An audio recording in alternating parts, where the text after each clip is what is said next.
On the news tonight, state government set to distribute 2.79 million insecticide-treated nets to households in Cross River State.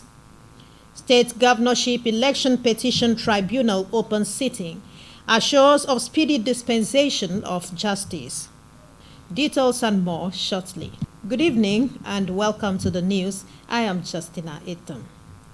To further reduce the burden of malaria in Cross River State, the state government, in collaboration with the National Malaria Elimination Program and United States Government President's Malaria Initiative, is about to commence the distribution of over 2.79 million insecticide-treated nets to households in Cross River State. Malaria Ajam reports that this was made public at a press briefing in Calabar. Malaria, a life-threatening disease transmitted to people through the bites of uninfected female Anopheles mosquitoes, accounts for over 66 million malaria cases annually, as captured by World Health Organization 2022, with an estimated 30% of child deaths and 11% of maternal deaths each year. The current prevalence of malaria in Nigeria is 22%, a reduction from 27% reported in 2015, according to Nigeria Malaria Indicator Survey 2021. And in Cross River State, the current prevalence of malaria is 24%. This exerts a huge social and economic burden to the people, state, and the country, as billions of naira are said to be lost annually for malaria treatment costs, prevention, and loss of man-hour. Medical experts believe that sleeping inside insecticide-treated nets is one of the best ways to prevent malaria, and studies show that the use of insecticide-treated nets reduces malaria incidence by 50%, hence the insecticide-treated nets distribution campaign. For us, we are really committed to see that we reduce the burden of malaria in Cross River State. Currently, we have a prevalence of 24%. Cross River State, being the first state in the Federation to use technology in driving this campaign in 4 pivotal approaches, has fashioned out modalities to ensure that the nets are tracked if wrongly used. So this is the first time that we'll be carrying out an ITN campaign, and then we'll be going full-fledged across all the state using technology. We are trying to fight a culture that is getting slowly ingrained in the inhabitants of Cross River State, and that is a negative net use culture. The distribution of the nets is slated to commence from 17th to 26th June 2023 upon presentation of e-net cards. In Calabar, Maureen Leo Ajom, Nta News. The governorship panel of the Cross River State Election Petition Tribunal is assuring councils and litigants of fairness and speedy determination of petitions before it to uphold defense of Nigeria's democracy. The tribunal, made up of 3 members, is chaired by Justice Joy Okeine, who gave the assurance during the inaugural sitting at the High Court complex in Calabar. Correspondent reports.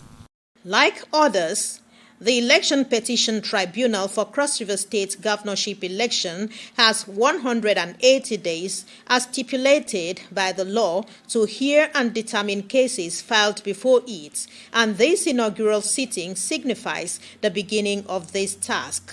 To make this onerous task lighter for the tribunal, Chairman of the 3-man panel, Justice Joy Okeine, advised journalists not to misinterpret or misquote the panel, calling on the councils to exhibit high level of professionalism during proceedings.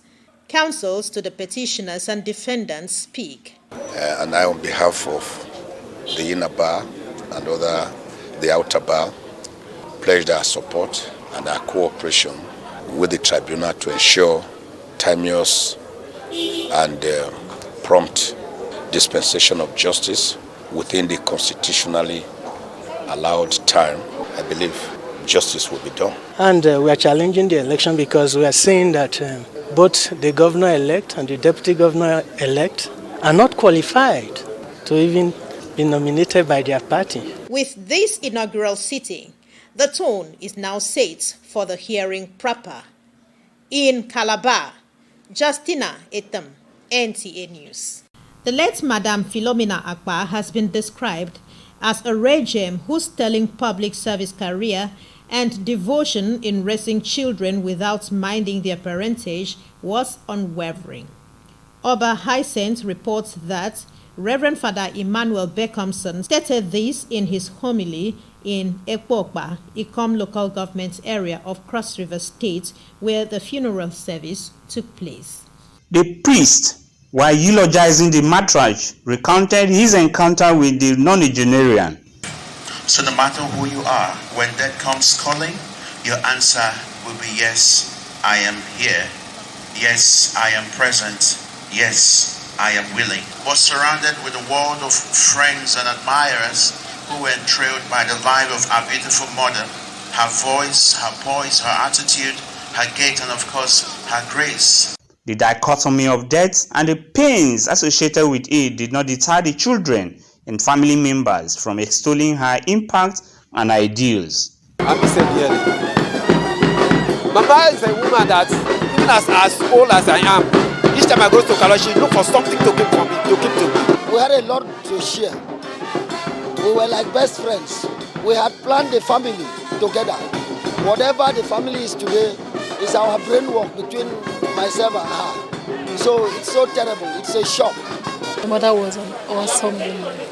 Kind, loving, God-fearing. She had a strong faith. She had a strong willpower. She was so resilient.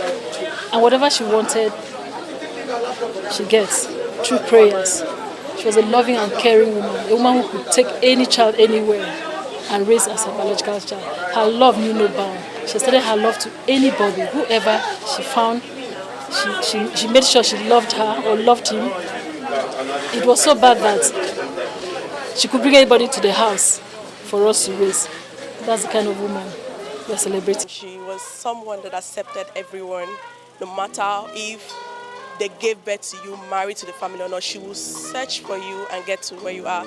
And that's how I remember my grandma. She was a very loving grandmother. She accepted everyone. A trailblazer like the late sage, the deceased family got glowing and comforting words from the teeming sympathizers, including the Catholic Archbishop of Uyo, Bishop John Aya.